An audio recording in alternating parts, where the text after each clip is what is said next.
We're talking with Pico Lopes again, just on the eve of the AFCON quarter-final after the exciting last 16 win over Mauritania. Pico, you must be really looking forward to the game on Saturday evening, quarter-final of the AFCON. Yeah, we can't wait for it to say it's a great opportunity to reach Cape Verde first ever semi-final at an AFCON league. So there's huge motivation there, and we're really looking forward to the game. Just reflecting on the last 16 game, I was having a quick look at the stats. You know, you guys dominated possessions and shots on target, but you had to be patient to get a goal at the end. It was a penalty earned by pressure, caused them a defence mistake, and Ryan Mendes was really cool to slot home about 5 minutes from time. Yeah, like it probably felt a lot difficult than maybe it looked on possession stats and the likes. But yeah, we knew it was a difficult game coming into it. Like they're very dogged. Mauritania, like they make you compete for every ball. They pick up lots of second balls and keep asking questions of it, like defensively in terms of running back towards our own goal. Like, and we knew that if we stayed calm and continued to try and play, we carved for some openings, and the substitutes were brilliant. We came on Gilson again, came on wins and a penalty, and as you say, Ryan makes no mistakes with it, and just gives us that lead to hold on to for what I thought was going to be a few minutes, but ended up being 10 minutes of extra time. Like, so, it was just great to grind out the win. Sometimes you're going to have to do that, like especially in knockout. It's just about getting the win and moving on. And as a defender, you got your clean sheet as well. Yeah, look, that's huge for us, and we said since the start of the tournament that if we keep the scoreline at 0, we always have a chance of winning. And I think everyone was seeing our attacking players in this tournament how they can score out of nothing and how much of a threat they are. Like, so it's really important that we try and hang on to that clean sheet, because we know lads will score back in this again. And you avoided having to go to extra time and penalties. There's been a few of the knockout games gone to penalties. I'm sure there's great excitement when you guys were watching Senegal, Ivory Coast. The host nation went through in a penalty shootout. And I don't know if you saw the Egypt Congo one. The Congolese goalkeeper, Apisa, he got the winning spot kick. So are you confident? I'm sure you guys are practicing penalties, but if your goalkeeper for senior have to step up, when will he bang one home? Yeah, like back to Zania all day, back to the side a couple, and obviously to score a couple if he needed to as well. But yeah, we've managed to take in some of the games as well over here. The Ivory Coast Senegal was brilliant, because obviously we were staying in Abidjan, and the hotel staff were celebrating like mad after the goal went in. So it was a great game to watch.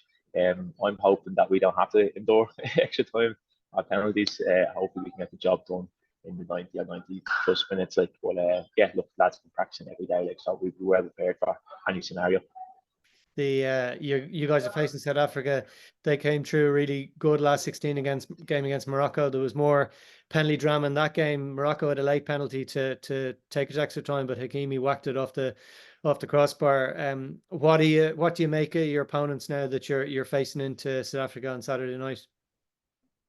Yeah, it's going to be a different game again. But again, they're sort of similar to Mauritania, maybe a little bit more quality throughout the team. But the last question of again, like, to try and run us down, press hard, second balls, and yeah, they can play a bit. It's a shout against Morocco as well, especially in that final third. There's a bit of freedom about them, and look, anyone that knocks Morocco out of a major tournament is team to be feared. Like, so we're expecting a really difficult game.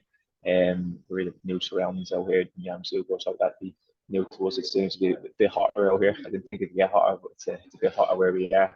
And yeah, it'll be difficult, but we need to focus on what we can do and what we've been doing in this tournament, and play to our strengths. And just on that, I think you were saying to me before, it's about a 3-hour bus journey up from Abidjan down on the coast, so you're a bit further up. I was looking at the stadium; it's kind of a 20,000 capacity stadium. But when did you guys travel up? Was it yesterday, Thursday, or just give yourself a bit more time to bed in? No, we had it up on Wednesday, so it was fairly like soon after we knew where we were going and who we were playing. We were straight on the bus up there, got up here Wednesday afternoon, trained that night here, and just sort of settled into the hotel. Look, it's very quiet out here, so that was getting some used to. Like, where in Abidjan we're right in the middle of the centre, and the hotel was busy enough. Where this is, it's probably just to ourselves. It's nice in a way just to be here focused on the game. Like, but yeah, the days are long. That's what I got. And you guys made history for Cape Verde. I think it was the 4th time you guys were trying to get to a quarterfinal. And you've managed to do that. Your manager's spoken about getting to semi-final. That's the prize for winning. But what's been the reaction from Cape back in Cape Verde? I'm sure you've kind of been maybe seeing clips from home in terms of kind of fan zones and things like that. Like, what's the reaction been like? Yeah, it's been incredible. They say like they put on a flight to come to the last game. It was like a day trip from Cape Verde to Ivory Coast, including match ticket and back. And the fans were brilliant. They were there in the hotel before we left the game. Throughout the game in the stadium, you could hear them, and they were back in the hotel after. And then yeah, the videos from Cape Verde and all over the world really of people celebrating fans on just been really nice just to see the lift that it gives the people like the qualifying for a quarter final. And like throughout the week and a few days after that, like there's messages being sent into our WhatsApp groups from people who've made songs about the teams or just like videos being saying good luck and all that. Like, and it really does help. It gives you a bit of a lift because you're a long time away from home, like, and you kind of feel like it's just ourselves. But you look at the bigger picture then and see everyone's there to support us, like whether that's down Cape Verde or America, back home in Ireland as well. Like, there's just tons of support coming from us, which is really nice.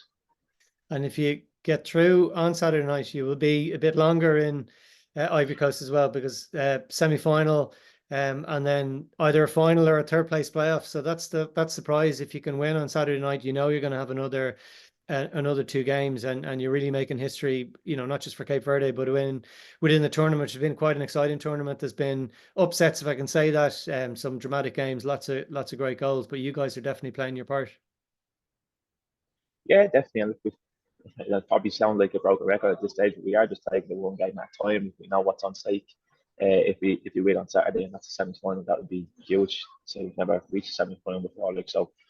All focus on that, like, and yeah, if we can stay long in this tournament, it means that we're winning games, like so. Hopefully that'll be the case.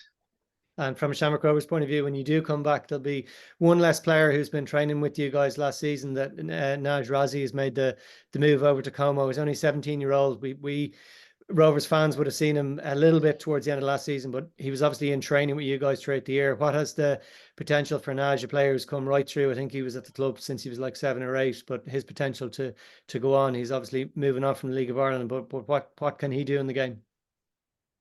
And Nash, look, is a fantastic person first and foremost. Like he's a great lad since he came in with us. Like he's got his head down and worked, and then I think everyone knows the ability that he has. Like he's shown that already in glimpses of the first team towards the back end of last year where he played in Cork. I thought he was amazing. Like, and look, there's no real ceiling for him. I don't want to put a ceiling on him. Like, he's got tons of ability. I think everybody knows he was destined to go abroad and challenge himself at the really top level of football. We just didn't know whether it'd be sooner rather than later, and it turns out to be now. And I think it's a great move for him. It's a chance for him to go play and develop and kick on. And yeah, I'm sure it won't be the last time he hears now. Pico, listen, we're looking forward to getting you back in the green and white hoops for Shamrock Rovers, but maybe not just quite so soon. We hope you go on again. Best of luck on Saturday night against South Africa. It's a game at 8 o'clock, so I think there'll be lots of people tuning in and supporting the Blue Sharks on Saturday night. So listen, we're wishing you the best of luck. Thanks very much, McDowell. See you soon.